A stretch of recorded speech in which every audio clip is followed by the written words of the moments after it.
آج پہلی مرتبہ اس پر بات کر رہے ہیں تو کچھ تھوڑی سی کارگزاری بھی آپ کے سامنے کہہ دیں تاکہ آپ کو تعارف ہو جائے کہ اس راستے پر کیسے بندے کی زندگیاں بدلتی ہیں۔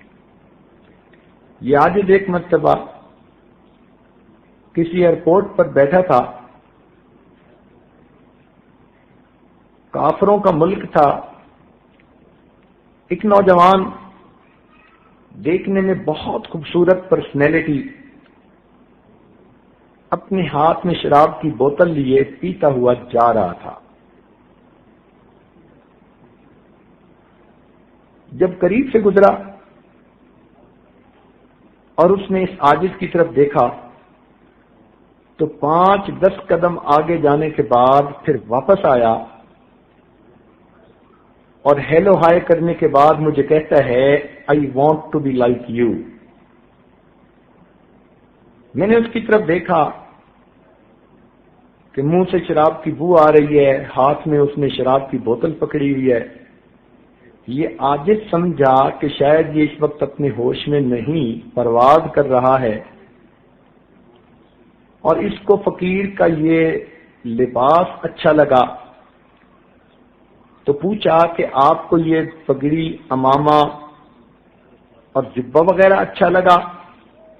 کہنے لگا no, I want to be like you, I see some light on your face. میں تمہارے جیسا بننا چاہتا ہوں اس لیے کہ تمہارے چہرے پہ مجھے کچھ روشنی محسوس ہو رہی ہے۔ دل میں فوراً خیال آیا کہ اے اللہ، ہو سکتا ہے اس کے لیے ہدایت کا وقت ہو۔ تو اس عاجز نے کہا کہ you can be even better than me, آپ تو مجھ سے بھی بہتر ہو سکتے ہیں۔ وہ کہنے لگا okay I am just coming.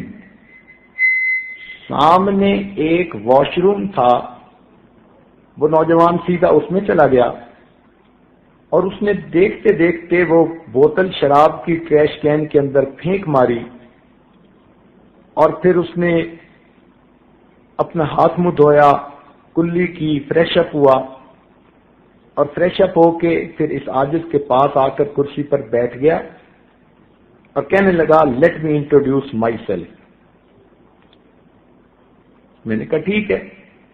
کہنے لگا یہ میرا نام ہے، میں نے ٹوکیو یونیورسٹی جاپان سے کمپیوٹر انجینئرنگ میں MSc کی ہوئی ہے، اور ایک کمپنی کے اندر میں مینیجر کے طور پہ کام کرتا ہوں۔ آپ دیکھ رہے ہیں کہ اللہ نے مجھے کتنی اچھی جوانی دی، خوبصورتی دی، اور میری جاب بہت اچھی ہے، اور میرے آفس میں ادھر ادھر ارد گرد ہر طرف لڑکیاں کام کرتی ہیں۔ میرا کوئی دن گناہ کے بغیر نہیں گزرتا، مجھے دائیں بائیں کہیں نہ کہیں سے روز گناہ کی آفر ہوتی ہے، اور میں ڈیلی گناہ کرتا ہوں۔ تو اب آپ مجھے بتائیں کہ میں آپ جیسا کیسے بن سکتا ہوں؟ پھر کہنے لگا کہ میرے بارے میں یہ سمجھ لیں I eat everything, I do everything. ان 2 لفظوں میں اس نے اپنی پوری زندگی کی ترتیب بتا دی۔ I eat everything, I do everything. اب ایسی اس نوجوان کی زندگی، اور وہ کہتے ہیں کہ جی میں نیک بننا چاہتا ہوں۔ اس عاجز نے اسے بتایا کہ بھائی توبہ کے کلمات پڑھو، اور ایک ذکر قلبی کا طریقہ ہے، یہ عاجز آپ کو بتائے گا کرنا، اس کی برکت آنکھوں سے دیکھنا۔ وہ کہنے لگا مگر مجھے یہ بتائیں کہ میں گناہ سے کیسے بچ سکتا ہوں؟ یہ جو میرے آگے پیچھے ہر وقت حور پریاں پھرتی ہیں، یہ مجھے گناہ سے پیچھے رہنے نہیں دیتی۔ اس عاجز نے کہا کہ آپ کے لیے بچنا مشکل ہے، اللہ تعالی کے لیے بچانا آسان ہے۔ آپ اس عمل کو کر دیکھو، اس کی برکتیں دیکھنا۔ کہنے لگا ٹھیک۔ وہی بیٹھے بیٹھے اس عاجز نے اس کو بیٹھ کے کلمات پڑھائے اور یہی ذکر کا طریقہ سمجھایا، اور وہ بچہ بھی چلا گیا نوجوان، اور یہ عاجز بھی اپنی فلائٹ پر چلا گیا۔ 3 مہینے کے بعد اس کا خط آیا۔ اس عاجز نے اب بھی اس کو اپنے ریکارڈ میں محفوظ رکھا ہے۔ تو اس خط میں اس نے 2 باتیں لکھی۔ پہلی بات تو اس نے یہ لکھی کہ میں 5 وقت کی نماز تو پڑھتا ہی ہوں، کبھی کبھی مجھے تہجد کی بھی نماز نصیب ہو جاتی ہے۔ یہ اس نے پہلا پوائنٹ لکھا کہ میں 5 وقت کی نماز تو پڑھتا ہی ہوں، کبھی کبھی مجھے تہجد کی بھی توفیق نصیب ہو جاتی ہے۔ اور دوسرا پوائنٹ اس نے لکھا، میں اس بات پہ حیران ہوں کہ گناہوں کے سمندر میں رہتے ہوئے میں گناہوں سے کیسے بچا ہوا ہوں۔ اس عاجز نے پھر اس کا جواب تفصیلی لکھا اور اس کو سمجھایا کہ ہمارے بزرگ فرماتے تھے ہمارے بڑوں کی دعائیں ہمارے گرد پہرا دیا کرتی ہیں، ہمارے بڑوں کی دعائیں ہمارے گرد پہرا دیا کرتی ہے۔ دور بیٹھا کوئی تو دعائیں دیتا ہے، دور بیٹھا کوئی تو دعائیں دیتا ہے، میں ڈوبتا ہوں سمندر اچھال دیتا ہے۔ اللہ تعالیٰ بندے کی گناہوں سے حفاظت فرما لیتے ہیں۔ ملتان شہر میں ایک دفعہ اس عاجز نے بیان کیا، جب بیت کے لیے لوگ اکٹھے ہوئے تو اس عاجز نے دیکھا کہ ایک آدمی دوسرے کو کہہ رہا ہے کہ تم بھی بیت ہو جاؤ، تم بھی بیت ہو جاؤ۔ وہ کہتے ہیں ہو جاؤں گا ہو جاؤں گا۔ اس عاجز نے جب دیکھا تو اسے کہا کہ بھئی کیوں پش کر رہے ہو، یہ تو خوشی کی بات ہے، دل کے سودے ہیں۔ تو وہ آدمی پھر اس عاجز کے ساتھ ڈائریکٹ گفتگو کرنے لگا، کہنے لگا حضرت میں اس علاقے کا پولیس اسٹیشن کا انسپیکٹر ہوں، انچارج ہوں، یہ میرے بڑے بھائی ہیں، خود بھی بیعت ہونا چاہتے ہیں اور مجھے بھی کہتے ہیں بیعت کرنے کے لیے، مگر میں کیا بیعت کروں گا، آپ کو پتہ ہی ہے کہ پولیس والوں کی زندگی کیا ہوتی ہے۔ اس عاجز نے کہا کہ آپ کے لیے بھی نیکی کا راستہ کھلا ہے۔ وہ آگے سے انسپیکٹر آگے سے کہتے ہیں حضرت میری زندگی اتنی گندی ہے، جو گناہ آپ سوچ سکتے ہیں وہ گناہ میں نے کیا ہوا ہے۔ اب بتائیے کہ جو بندہ اپنی زبانی کہہ رہا ہے کہ جو گناہ آپ سوچ سکتے ہیں وہ گناہ میں نے کیا ہوا ہے، اس عاجز نے کہا کہ اس کے باوجود آپ کے لیے بھی نیکی کا راستہ کھلا ہے۔ وہ کہنے لگا اچھا حضرت پھر مجھے بھی بیعت کر لیں۔ وہ انسپیکٹر پولیس کا بیعت ہو گیا۔ یہ عاجز پھر اگلی جگہ چلا گیا۔ کوئی 4 مہینے کے بعد دوبارہ پھر اسی جگہ گلگشت کالونی میں جانے کا موقع ملا۔ عصر کی نماز پڑھی تو جیسے ہی جانے کے لیے اٹھے کوئی آدمی آیا اور اس نے پیچھے سے آ کے بندے کو ہگ کیا۔ اب یہ عاجز بڑا حیران کہ یہاں کوئی میرا بچپن کا کلاس فیلو تو ہے نہیں کہ جو اس قسم کی بے تکلفی کی حرکت کرے، یہ کون آدمی ہے جس نے آ کے مجھے پیچھے سے ہگ کر کے جکڑ لیا۔ تھوڑی دیر تو صبر کیا، جب چھوڑا تو اس کا چہرہ دیکھا تو کوئی چھوٹی چھوٹی اس کے چہرے پر داڑھی، تو فوراً ذہن میں خیال آیا کہ یہ تو وہی پولیس انسپیکٹر ہے۔ اس عاجز نے کہا او تھانے دار صاحب کیا حال ہے؟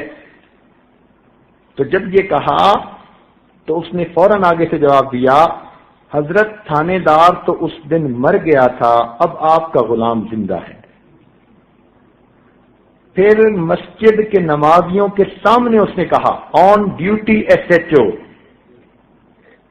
کہنے لگا حضرت میں اب نے چہرے پر سنت بھی سجا لی ہے، نیک بن گیا ہوں، میں تہجد کی نماز روزانہ گھر میں پڑھتا ہوں اور فجر کی اذان روزانہ اس مسجد میں آ کر میں خود دیا کرتا ہوں۔ ایسی برکت کہ علاقے کا on duty S H O گھر میں تہجد پڑھتا ہے اور محلے کی مسجد میں آ کے فجر کی اذان دیتا ہے۔ یوں اللہ تعالیٰ زندگیوں کو بدل دیتے ہیں۔ اس بیت اور نسبت کی اللہ کے ہاں بڑی برکت ہے۔ اللہ تعالیٰ بندے کو ظاہری مصیبتوں سے بھی بچاتے ہیں اور اللہ تعالیٰ اخلاقی مصیبتوں سے بھی بچاتے ہیں۔ چنانچہ ایک نوجوان فیکٹری میں مینیجر تھا، اس عاجز کا کلیگ تھا کسی زمانے میں۔ ایک دفعہ وہ مہمان خانے میں آیا، ہتھ کڑی لگی ہوئی، 2 پولیس والے ساتھ ہیں۔ یہ عاجز دیکھ کے بڑا حیران ہوا۔ اس نے ایم ایس سی کیمسٹری کی ہوئی تھی، MBA کیا ہوا تھا، بڑا لرنڈ بچہ تھا اور ایک مینیجر کے طور پہ کسی فیکٹری میں کام کر رہا تھا۔ اس حالت میں دیکھ کے یہ عاجز بڑا حیران ہوا، پوچھا کیا بنا؟ کہنے لگا حضرت میرے اوپر اس وقت قتل کا مقدمہ ہے، میں جیل سے سپرنٹینڈنٹ پولیس سے اسپیشل اجازت لے کر آپ سے دعا کروانے کے لیے آیا ہوں اور یہ پولیس والے میرے ساتھ ہیں۔ پوچھا بنا کیا؟ اس نے عجیب ہی سٹوری سنائی۔ کہنے لگا بڑے بھائی کی شادی ہوئی اپنی فرسٹ کزن کے ساتھ، 4-6 مہینے بڑے اچھے گزرے۔ ایک دن معمولی بات پہ کوئی دونوں میں بحث تکرار ہو گئی تو میری بھابھی روٹھ کر اپنے میکے چلی گئی۔ ہمارے گاؤں سے ان کے گاؤں کا فاصلہ کوئی 1 میل کا آمنے سامنے گاؤں ہے۔ میں جب شام ڈیوٹی سے واپس گھر گیا، پتہ چلا کہ بھابھی روٹھ کے چلی گئی۔ میں نے بڑے بھائی کو سمجھایا کہ نہیں، وی آر سیم بلڈ، ہمیں جانا چاہیے اور بھابھی کو منا کے لانا چاہیے۔ یہ نوجوان اپنے پورے خاندان میں سب سے زیادہ ریسپیکٹڈ فگر تھی اور سب سے زیادہ ایجوکیٹڈ فگر تھی، تعلیم یافتہ، اور پورے فیملی کا سب سے زیادہ باعزت شخص تھا، پورا شہر اس کی عزت کرتا تھا۔ اتنے اچھے اخلاق والا، اتنا پیارا نوجوان۔ کہنے لگا میں نے اپنے بھائی کو گاڑی میں بٹھایا، میں نے کہا چلو بھابھی کو لے کے آتا ہوں۔ ان کے گھر گئے، بڑے اچھے طریقے سے ملے، انہوں نے چائے بنائی، بسکٹ دیے، کھائے پیے۔ میں نے بھابھی سے کہا کہ بھابھی ہمارا تعلق ایک نہیں کئی طرح کا ہے، چھوٹی باتوں پہ نہیں روٹھا کرتے، چلیں آپ گھر چلیں۔ بھابھی بھی تیار ہو گئی، اس نے بھی اپنی سامان سمیٹ لیا، سامان گاڑی میں ہم نے رکھ لیا۔ جب بیٹھنے لگے بھابھی نے کوئی بات کر دی جس لفظ کو سن کر میرا بھائی پھر بھڑک اٹھا، اس نے بھی کوئی سخت لفظ کہہ دیا تو بھابھی آگے سے بول پڑی، بھائی بول پڑا، دونوں نے ایک دوسرے سے پھر بحث تکرار شروع کر دی۔ تو بھابھی کا چھوٹا بھائی آ گیا، کون ہوتے ہو میری بہن کو تم اس طرح کہنے والے؟ اب عورت کی جو لڑائی تھی وہ مردوں میں آ گئی، دونوں میں ہاتھا پائی شروع ہو گئی۔ جب دونوں میں ہاتھا پائی ہونے لگی تو اس کا ایک بھائی بھاگا اور اپنے کمرے کے اندر سے گن نکال کے لایا کہ تو کون ہوتا ہے میرے بھائی پہ ہاتھ اٹھانے والا۔ اب جب وہ قریب آیا تو میرے بھائی نے اپنی جان بچانے کے لیے اس کے گن کے رخ کو جو موڑا تو وہ اسی کی طرف ہو گیا جس کے ہاتھ میں گن تھی اور ٹریگر دب گیا۔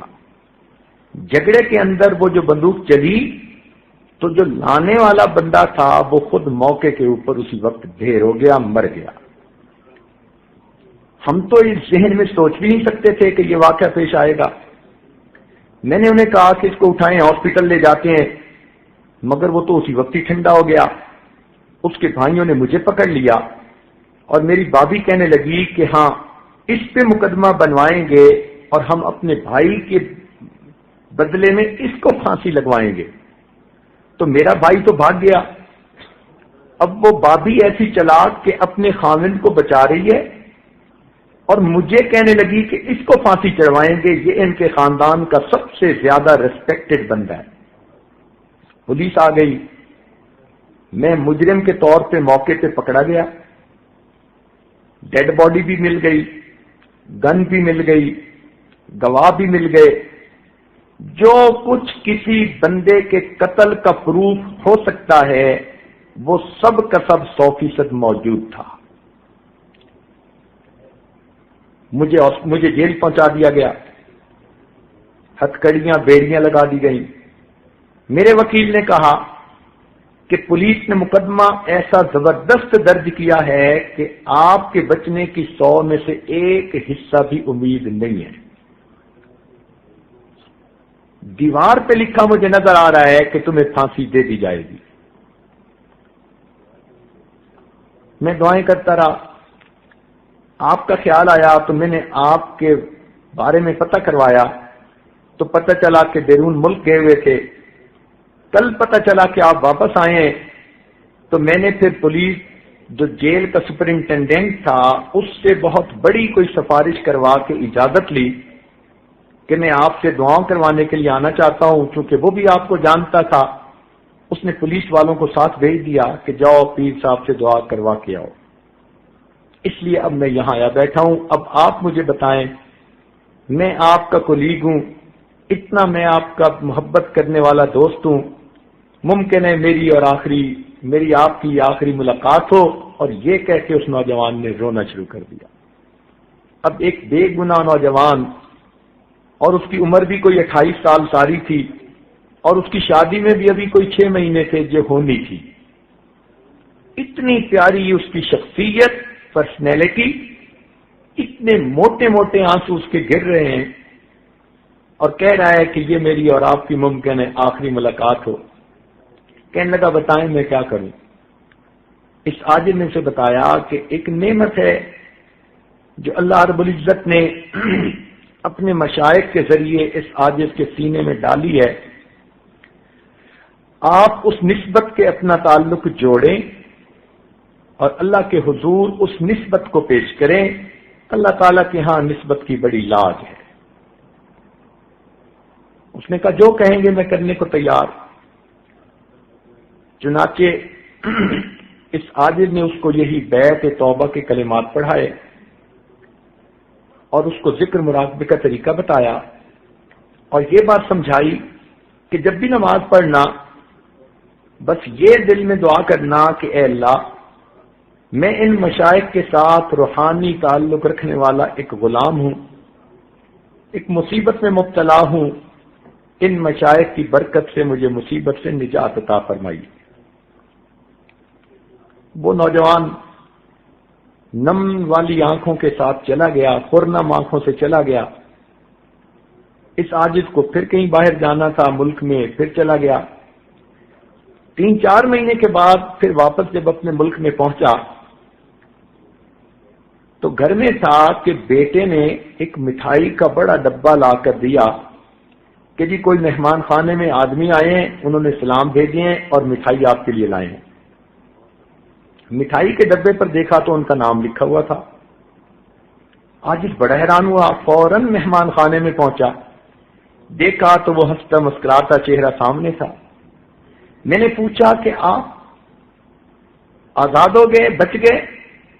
کہنے لگا حضرت یہ تو کوئی کرامت ہی ہو گئی، اللہ تعالیٰ نے مجھ پر ترس کیا۔ بھائی کیسے؟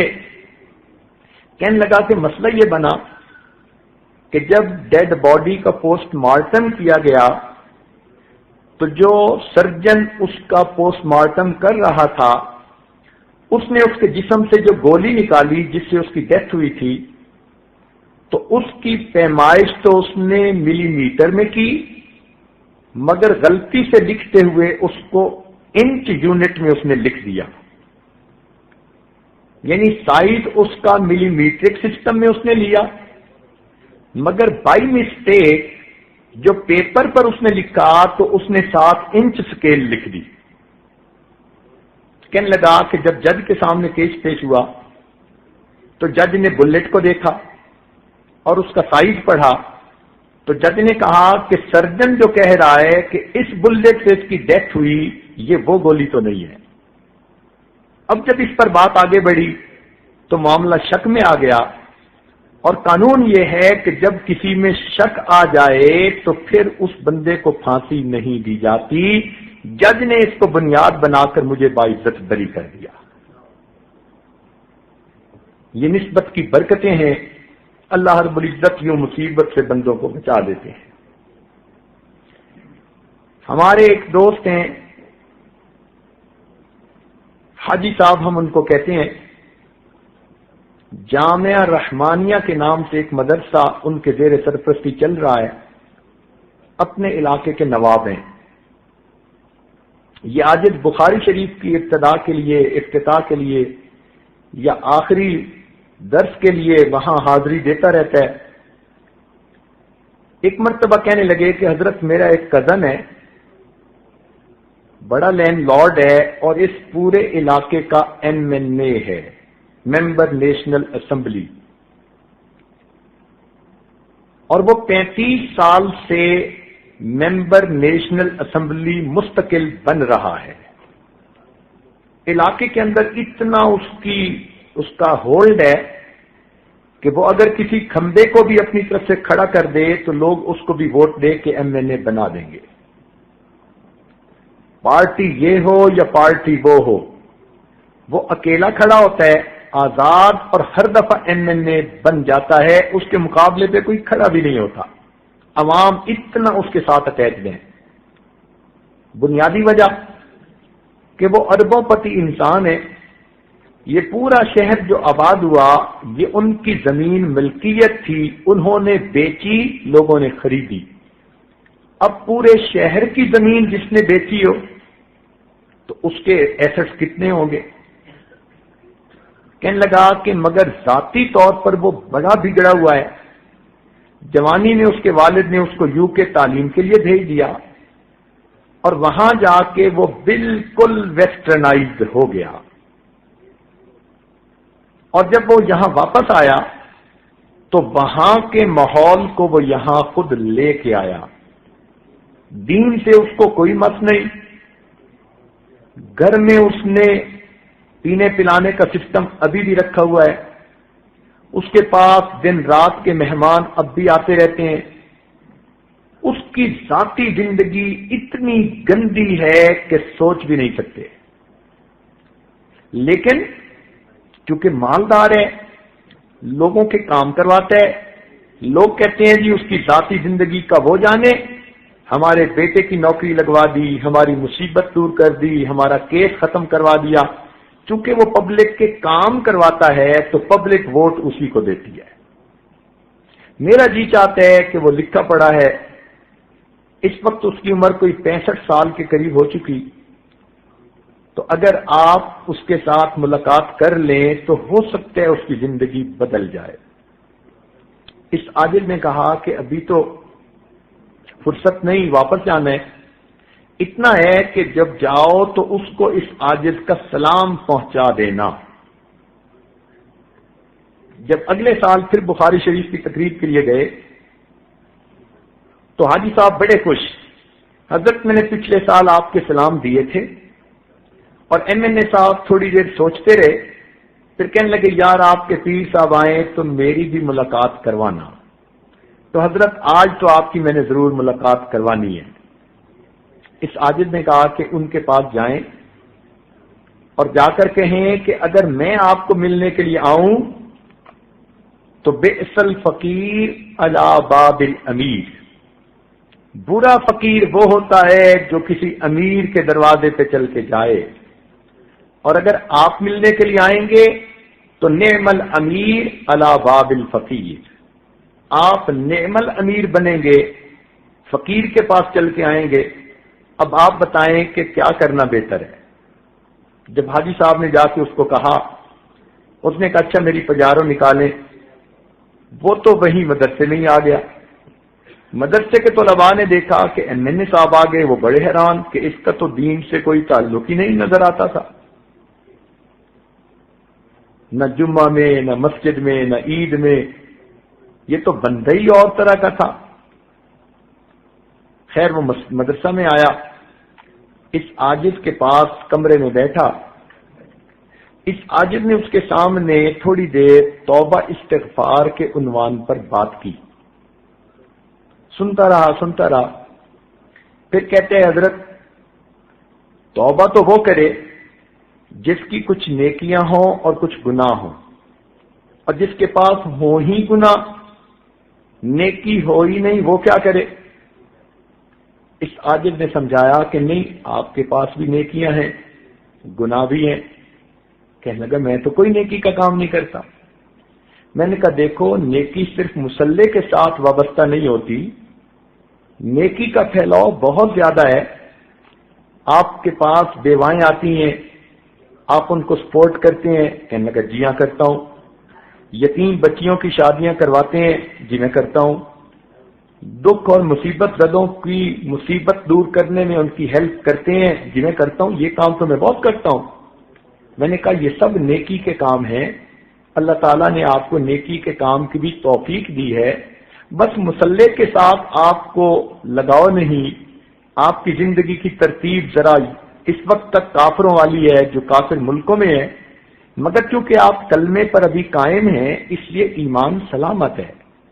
آپ خدا کو مانتے ہیں، پیغمبر اسلام کو مانتے ہیں، قرآن کو مانتے ہیں، ملائکہ کو مانتے ہیں۔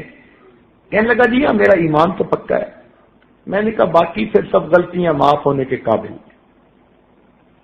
کہنے لگا جی اچھا پھر مجھے بتائیں میں کیا کروں۔ اس عاجز نے اس کو یہی بیت کے کلمات پڑھائے اور اس کے قلب پر انگلی رکھ کر اللہ اللہ کی ضرب لگائی اور اس کو کہا کہ بس آپ یہ ذکر مراقبہ کرنا شروع کر دیں۔ یہ عاجز واپس آ گیا۔ اب ہوا کیا کہ یہ واپس گھر گئے تو ایک رات میں اللہ تعالیٰ نے ان کے دل کی حالت کو بدل دیا۔ اگلے دن یہ اٹھے اور اپنی بیوی کو کہنے لگے کہ گھر میں جتنی شراب کی بوتلیں پڑی ہیں سب توڑ دو اور شراب گٹر کے اندر بہا دو۔ بیوی حیران کہ یہ کیسا نصیب والا دن چڑھا کہ میرا میاں آج شراب سے توبہ کر رہا ہے۔ پھر اس نے اپنی بیوی کو کہا کہ یہ جتنی ماڈل گرل قسم کی لڑکیاں آتی ہیں ان کو کہو کہ آج کے بعد میرے گھر کے دروازے ان کے لیے بند ہیں۔ وہ بیوی سوچنے لگی کہ میں تو دنیا میں آ گئی، میرے سامنے سب کچھ ہوتا تھا، میں بول نہیں سکتی تھی، آج میرا میاں ہر ایک سے توبہ کر رہا ہے۔ چنانچہ اس نے وہ جو 8-10 ماڈل قسم کی تھیں ان میں سے ہر ایک کو 10-10 لاکھ روپے دے کر ان کو کہا کہ جاؤ اپنا گھر خریدو، اپنا گھر بساؤ، آج کے بعد اس گھر میں تم نے نہیں آنا۔ ان سے بھی اس نے جان چھڑوا لی۔ اب تیسرے دن بیوی کے ساتھ بیٹھا ٹی وی پہ خبریں دیکھ رہا تھا تو ٹی وی پہ خبر لگی کہ حج پروازیں شروع ہو چکی ہیں اور حاجی لوگ جا رہے ہیں۔ اپنی بیوی سے کہتا ہے میری زندگی کے 65 سال گزر گئے، میں درجنوں مرتبہ یورپ امریکہ کا چکر لگا کے آیا مگر آج تک مجھے مکہ مدینہ دیکھنے کی توفیق نہیں ہوئی۔ میرا دل کرتا ہے میں بھی حج کروں۔ بیوی نے کہا کہ آپ تو ابھی جا سکتے ہیں، اس میں کیا رکاوٹ ہے؟ وہیں بیٹھے اس نے منسٹر آف ریلیجس افیئرز کو فون کیا کہ میں جانا چاہتا ہوں۔ اس نے کہا جناب آپ 35 سال سے MNA ہیں، آپ ابھی آئیں تو ہم آپ کو ایز اے اسپیشل کیس ابھی بھیج دیں گے۔ چنانچہ اس نے اپنا سامان بنایا اور نیکسٹ ڈے اپنے شہر سے اسلام آباد پہنچا۔ انہوں نے حاجیوں کے ایک گروپ کا اسے امیر بھی بنا دیا اور اس کو روانہ کر دیا۔ اللہ تعالیٰ کی شان دیکھیے، حج کے سفر میں اللہ نے اس کی زندگی بدل دی۔ لوگ کہتے تھے کہ اس نے وہاں حاجیوں کی اتنی خدمت کی کہ پتہ ہی نہیں چلتا تھا یہ کوئی نواب ہے یا کسی کا زر خرید غلام ہے۔ ایسے مٹ کے خدمت کی اس نے، کھانے لا رہا ہے، حالانکہ یہ ہارٹ پیشنٹ بھی تھا۔ بہرحال جب یہ مدینہ طیبہ جانے لگا تو اس کے دل میں یہ بات آئی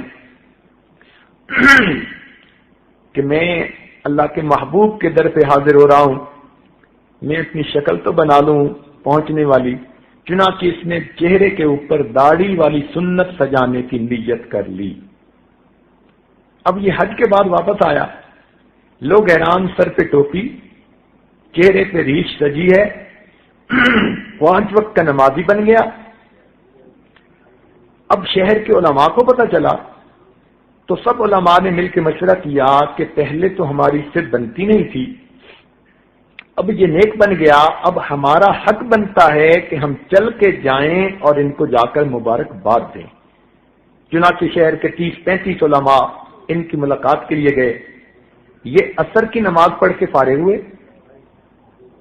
اتنے میں باہر بیل ہوئی، نوکر سے کہا کہ دیکھو کون ہے؟ اس نے کہا جی علماء ملنے کے لیے آئے ہیں۔ چنانچہ اپنے ڈرائنگ روم میں آیا، سب علماء سے گلے ملا اور مل کے کہتے ہیں جی آپ بیٹھیں، میں آپ کے لیے زمزم کھجوریں لاتا ہوں، پھر میں آپ کو حج کی کارگزاری سناؤں گا۔ علماء بیٹھ گئے، گھر آیا، بیوی کو کہا کہ اتنے علماء ہیں، ان کے لیے زمزم کھجوریں دے دو۔ اس نے کہا بہت اچھا۔ چنانچہ وہ چھوٹے چھوٹے کپوں میں زمزم ڈالنے لگی، ان کے ہاتھ میں تسبیح، سر پہ ٹوپی، یہ اپنے بیڈ کے اوپر بیٹھ کر تسبیح پڑھنے لگے۔ اللہ تعالی کی شان، اسی دوران ہارٹ اٹیک ہوا۔ جب بیوی زمزم لے کر آئی تو یہ اللہ کو پیارے ہو چکے تھے۔ پہلی زندگی دیکھیں کیا تھی، اور یہ دیکھیں کہ اللہ نے بیت کی برکت سے موت کیسی عطا کی۔ حج کر کے آئے ہیں، معافیاں مانگ کے آئے ہیں، چہرے پہ سنت سجائی، سر پہ ٹوپی ہے، باوضو ہے، عصر کی نماز پڑھی، ہاتھ میں تسبیح ہے، اور اس حالت میں ان کو موت آ جاتی ہے۔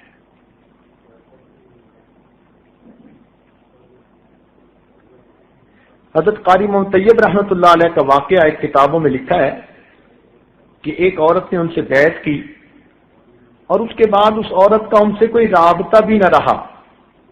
20 سال گزر گئے، اور 20 سال گزرنے کے بعد جب اس عورت کی وفات کا وقت آیا تو وہ عورت کہتی تھی کہ وہ دیکھو مولانا بیٹھے ہیں اور مجھے کلمہ پڑھا رہے ہیں، وہ دیکھو مولانا بیٹھے ہیں کلمہ پڑھا رہے ہیں۔ 2 مرتبہ اس نے کہا، اونچی آواز سے کلمہ پڑھا، اللہ کو پیاری ہو گئی۔ تو یہ بیت کی نسبت کی ایک برکت ہوتی ہے جو بندے کے ایمان کی حفاظت کا سبب بن جاتی ہے۔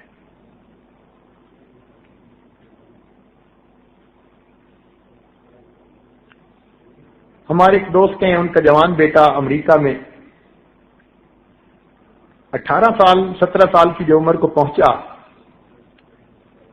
تو وہاں کے کلبوں میں وہ پھنس گیا۔ والد اتنا پریشان، والدہ اتنی پریشان کہ کوئی حد نہیں۔ اب انہوں نے ساجد کے سامنے رونا رویا۔ ساجد نے کہا بھئی جیسا کیسا ہے بس اس کو بیعت کروا دو اور پھر برکت دیکھو نسبت کی کہ کیا ہوتی ہے۔ اللہ تعالیٰ کی شان کہ اس بچے نے والدین کی بات مان کر بیعت کر لی اور یہ نہ سمجھا کہ میرے ساتھ ہونے والا کیا ہے۔ اب مشائخ کی دعاؤں میں اس کا حصہ پڑ گیا، اللہ تعالیٰ نے اس کے دل کی دنیا کو بدلنا شروع کیا۔ 1 سال کے اندر وہ بچہ جو اپنی زبان سے کہتے ہیں کہ نیو یارک میں میرے پیچھے ایک وقت میں 10 لڑکیاں ہوتی تھیں جو مجھے گناہ کی طرف مائل کرتی تھیں، میں ایک کا فون بند کرتا تھا اور دوسری کا اٹینڈ کرتا تھا، دوسری کا بند کر کے تیسری کا اٹینڈ کرتا تھا، اور 10 کی 10 کو پتا تھا کہ اس کا 10 سے تعلق ہے، مگر سب کمپیٹ کر رہی تھیں کہ اس کو کون اپنا لے۔ اس گناہ بری زندگی سے اللہ تعالی نے اس بچے کو توبہ کی توفیق دی۔ اس وقت ایک دارالعلوم میں رابعہ کے اندر وہ پڑھ کر عالم بن رہا ہے۔ ایسی زندگیاں اللہ بدلتے ہیں۔ حالانکہ 18 سال کی عمر میں ایسی گندی عادتوں میں اور لڑکیوں کے ماحول میں، اور وہ بھی انگریز لڑکیاں، انسان کا نکل آنا یہ تو اللہ تعالیٰ کی کوئی خاص رحمت ہوتی ہے۔ تو یہ بڑوں ہمارے مشائخ کی دعائیں ہیں ان لوگوں کے لیے۔ ہمارے سلسلے میں اوپر جو لوگ گزرے وہ اللہ کے بڑے مقبول بندے تھے، اور انہوں نے قیامت تک آنے والے سلسلے میں داخل ہونے والے سب لوگوں کے لیے دعائیں کی ہوئی ہیں۔ اللہ ان کی برکت سے ایمان کی حفاظت فرما لیتے ہیں۔ ہمارے حضرت رحمت اللہ علیہ کا ایک واقعہ ہے، ریونین میں تشریف لے جاتے تھے، وہاں کے ایک عالم بیت تھے اور اس کے سب بیٹے اور بیٹیاں عالم، حافظ، قاری، عالمات، حافظات، قاریات تھیں۔ این خانہ ہم آفتابست، اس گھر کا ہر فرد سورج چاند کی طرح چمکتا تھا۔ لیکن ایک ان کا بیٹا جس نے فرانسیسی زبان پڑھی اور یونیورسٹی میں پروفیسر لگ گیا، وہ لڑکا ایسے ماحول میں پھنسا کہ سرے سے دہریہ بن گیا۔ اب گھرانہ علماء کا اور ایک بیٹا ان میں سے دہریہ، بے عمل بے نماز نہیں، وہ سرے سے اللہ تعالی کے وجود کا منکر تھا۔ وہ عالم یہ واقعہ خود سنانے کے بعد کہنے لگے کہ ہم میاں بیوی راتوں کو روتے روتے رہ جاتے کہ یہ ہمارے گھر میں سے ایک بچہ کیسا نکل آیا، کسی کو بتا بھی نہ سکتے۔ میں مسجد کا پیش امام، لوگوں میں میری اتنی عزت قدر، میرے بچے اتنے نیک، میری بیٹیاں اتنی نیک، اور ان میں سے ایک گھر کا فرد وہ دہریہ بن گیا۔ کہنے لگا ہمارے حضرت بھی آتے تو ہم شرم کے مارے ان کو بھی نہ بتا سکتے۔ یہ بات ذہن میں رکھیے کہ جس طرح مریض کو چاہیے کہ ہر بیماری اپنے ڈاکٹر کو بتائے تب علاج ہوگا، اسی طرح مرید کو بھی چاہیے کہ اپنی روحانی ہر بیماری کی اطلاع شیخ کو ضرور دے تاکہ اس کا علاج ہو سکے۔ اگر مریض شرم کرے کہ میں ڈاکٹر کو بیماری کیسے بتاؤں تو اس کی بیماری کا علاج نہیں ہوگا۔ اسی طرح مرید شرم کرے کہ میں اپنا یہ گناہ کیسے بتاؤں تو اس کا علاج نہیں ہوگا۔ ہمارے مشائخ نے کہا کہ مرید کو چاہیے کہ شیخ کے سامنے دل کا حال اس طرح کھولے جیسے کوئی لڑکی اپنی ماں کے سامنے اپنا سب کچھ کھول دیتی ہے۔ تو خیر ایک دن انہوں نے حضرت کے سامنے اپنے دل کا غم کہہ ڈالا۔ حضرت نے فرمایا کہ اپنے بیٹے کو بیعت کروا دو۔ ان کا حضرت وہ تو نہ دین کو مانتے ہیں نہ خدا کو مانتے ہیں، وہ بیعت کہاں ہوگا؟ حضرت نے کہا آپ والد ہو، اسے سمجھا بجھا کے بیعت کروا دو۔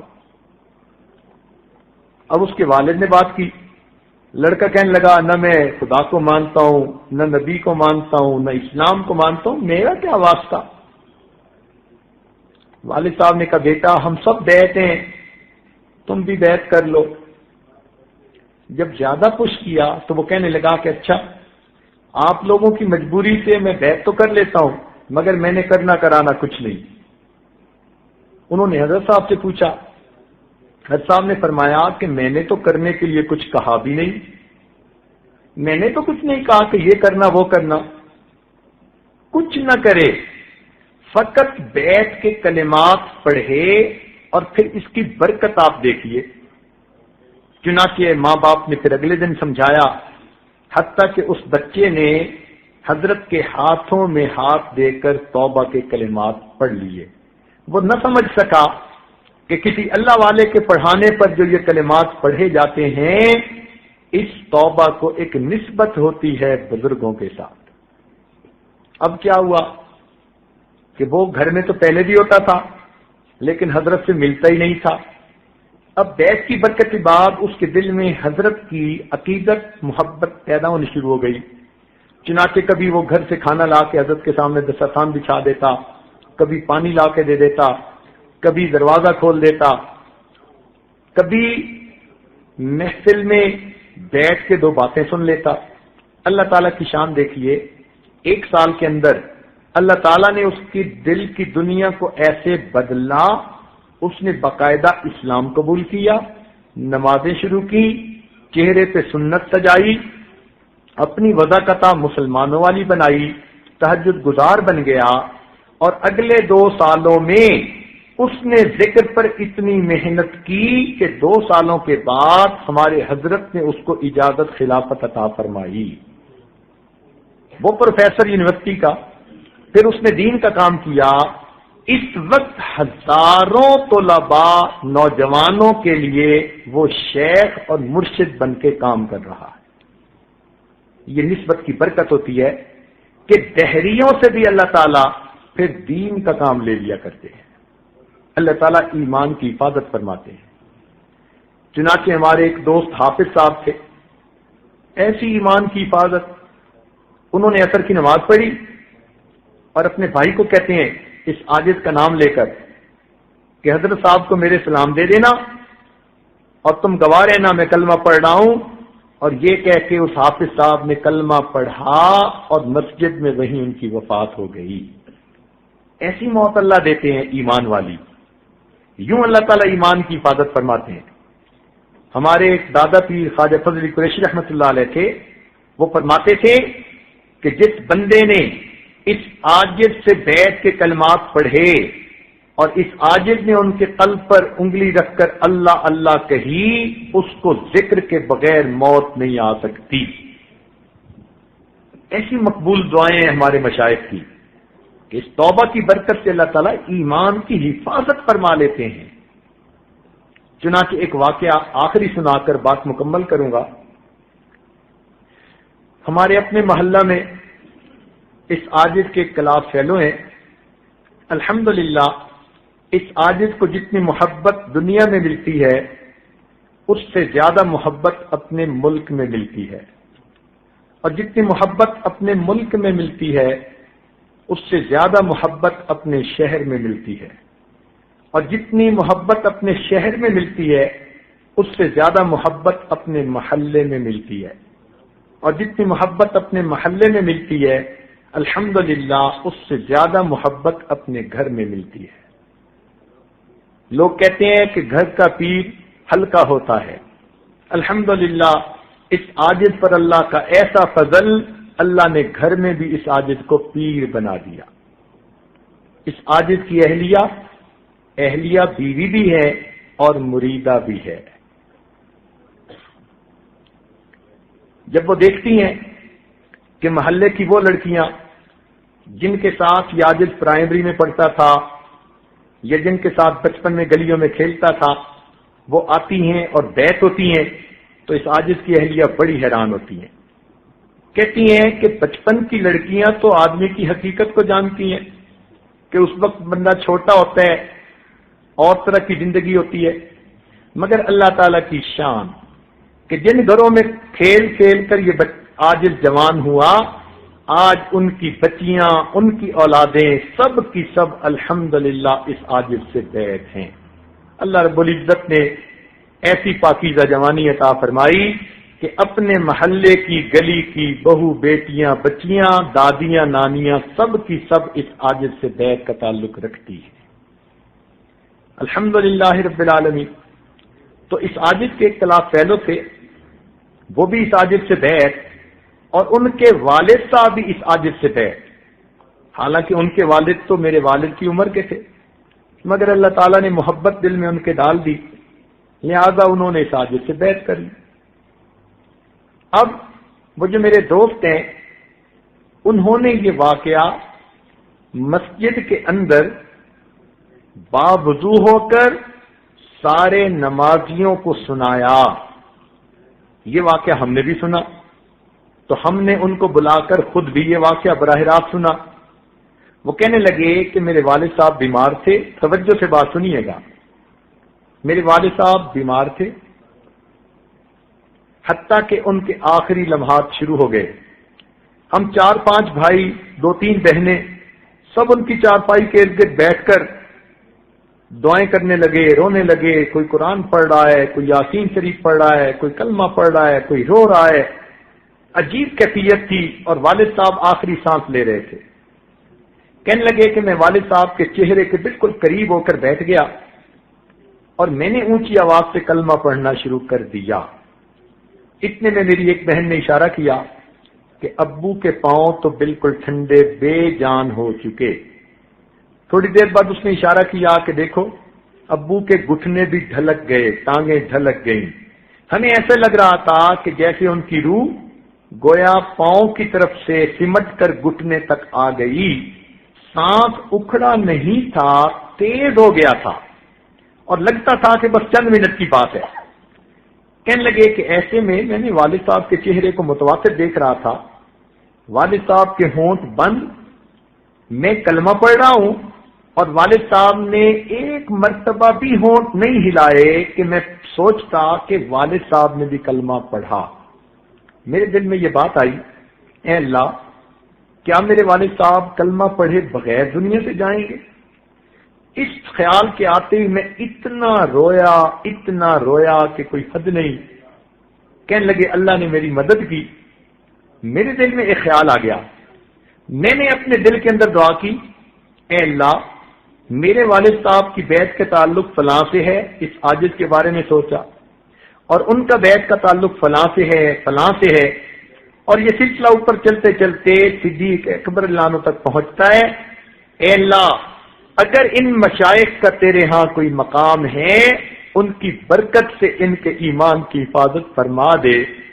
کہنے لگے میں نے اپنے دل میں یہ دعا مانگی، کلمح البصر، پلک چھپکنے کی دیر تھی، میرے والد صاحب نے ہونٹ کھولے، 5 مرتبہ کلمہ پڑھا، 5ویں مرتبہ روح پرواز کر گئی۔ یہ چھوٹی سی بات نہیں، اللہ رب العزت ایمان پہ موت عطا فرما دیتے ہیں، اس نسبت کی حفاظت ہو جاتی ہے۔ تو اس لیے یہ بیعت ایک روحانی تعلق ہے جو مشائخ کے ساتھ ہوتا ہے۔ اللہ تعالیٰ دنیا کی مصیبتوں سے بھی محفوظ فرما دیتے ہیں اس کی برکت سے، اور اللہ تعالیٰ ایمان کی بھی حفاظت فرماتے ہیں۔ بالخصوص جوان بچے بچیوں کی زندگی میں انقلابی تبدیلیاں بندہ خود محسوس کرتا ہے۔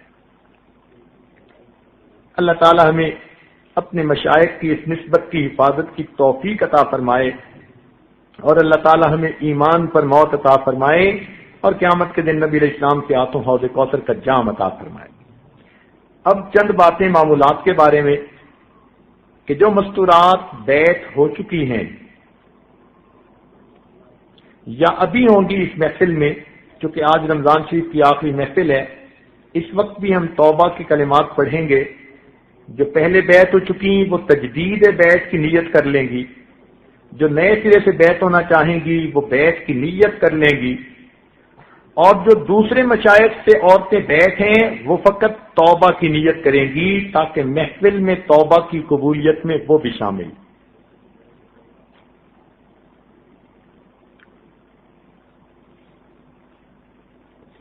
تو پہلے بیعت کے کلمات پڑھا دیے جاتے ہیں تاکہ پھر بعد میں کچھ معمولات کی تفصیل بھی عرض کی جا سکے۔ آج رمضان مبارک کے آخری دن کی اس بابرکت محفل کو غنیمت سمجھتے ہوئے زندگی کے پچھلے تمام گناہوں سے سچی پکی توبہ کر لیجئے، دل میں نیت اور ارادہ کر لیجئے کہ اللہ آئندہ نیکوکاری پرہیزگاری کی زندگی نصیب فرما۔ جیسی نیت ہوتی ہے ویسی مراد ہوتی ہے، تو نیت کیجئے کہ اللہ مجھے آئندہ سچی اور سچی زندگی گزارنے کی توفیق نصیب فرما۔